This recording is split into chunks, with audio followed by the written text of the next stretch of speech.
dead kid.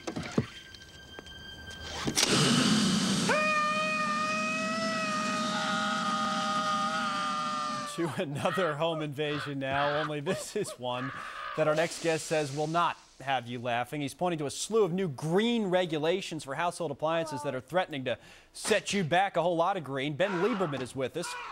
Ben is an associate fellow at the Competitive Enterprise Institute. You're looking at household appliances, some of the new regulations, Ben, that are involved with them, and said, you know, it's going to cost you a lot more money to buy a refrigerator, whatever the case may be. Isn't that right?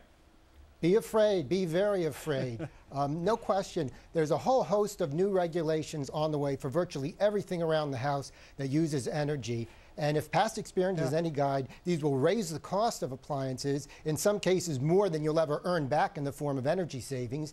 And they'll also affect product performance in a number of cases. At least $900 for a new green washer that can actually clean clothes. I mean, $900 extra. I mean, this is a lot of dough you're talking about in some cases. Yeah, well, when the last clothes washer standard came out in 2007, Consumer Reports said that many models didn't work well, and for best results, you'll have to spend $900 or more. So now they're working on a tougher standard. Who knows what that's going to mean? Here's the thing. We have to, I mean, it does pay long term to be energy efficient. No, I mean, it's, or maybe it doesn't. What do you think? Should we have energy efficiency as a goal and just have it as a personal goal rather than one that's enforced this rigorously? I mean, how do you view it?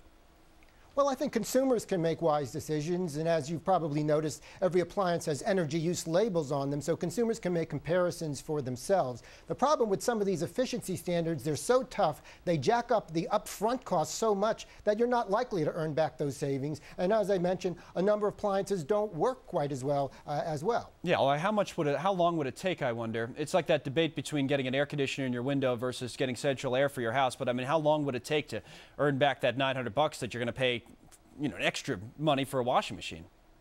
Yeah, and a lot of it depends on individual circumstances. Maybe a super expensive clothes washer that saves a little bit each time on energy and water use, that might make sense for a family with a lot of kids that does a lot of laundry. But if you're a bachelor slob like me that does one load a week, it doesn't make sense. Same with air conditioners. It might make sense in parts of the country where they're more aggressively used, not so in others. That's why these one-size-fits-all government mandates don't make sense. But individual decisions make sense. So that's the wider point here, as you see it. You see it as the government is telling people what to do, just in every facet of their life, and at some point you just need to take a step back and let people make those decisions for themselves.